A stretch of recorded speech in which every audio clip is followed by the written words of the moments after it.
ইরানের আধা সামরিক বাহিনী ইসলামিক রেভলিউশনারি গার্ড কোর আইআরজিসিকে সন্ত্রাসী সংগঠন হিসেবে আখ্যা দিয়েছে ইউরোপীয় ইউনিয়ন। ২৯ জানুয়ারি ইইউ জোটের পররাষ্ট্রমন্ত্রীরা সর্বসম্মতভাবে ব্রাসেলসে এই সিদ্ধান্ত নেন বলে জানিয়েছেন পররাষ্ট্রনীতি বিষয়ক প্রধান কাজা কালাস।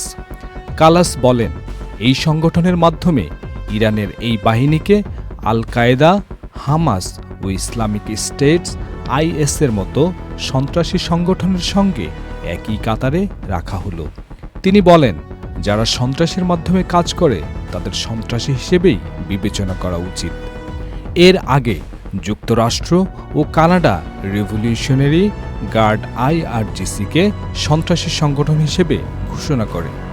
একই সঙ্গে বিক্ষোভকারী হত্যার অভিযোগ ও সম্ভাব্য গণহত্যার আশঙ্কায় ইরানকে লক্ষ্য করে যুক্তরাষ্ট্রের সামরিক পদক্ষেপের শঙ্কা তৈরি হয়েছে। মার্কিন নৌবাহিনী ইতিমধ্যে ইউএসএস আব্রাহাম লিঙ্কন সহ একাধিক গাইডেড মিসাইল ডেস্ট্রয়ার মধ্যপ্রাচ্যে মোতায়েন করেছে।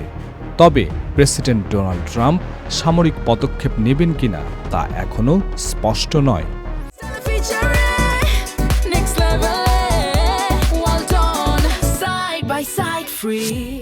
২৯ জানুয়ারি ইরান জানায় তারা আগামী সপ্তাহে হরমুজ প্রণালীতে সামরিক মহড়া চালাবে, যেখানে সরাসরি গোলাবর্ষণও অন্তর্ভুক্ত থাকবে।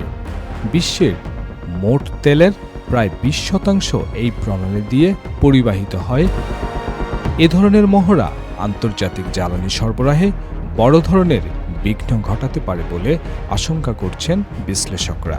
ইরানের পররাষ্ট্রমন্ত্রী আব্বাস আরাগচি ইইউর সিদ্ধান্তকে পিআর স্টান্ট আখ্যা দিয়ে বলেন, নিষেধাজ্ঞার ফলে জ্বালানির দাম বাড়লে তার প্রভাব ইউরোপকেও ভোগ করতে হবে। সামাজিক যোগাযোগ মাধ্যম এক্সে দেয়া এক পোস্টে তিনি লিখেন, আমাদের অঞ্চলে পূর্ণমাত্রার যুদ্ধ এড়াতে কয়েকটি দেশ কাজ করছে, ইউরোপ তাদের মধ্যে নেই।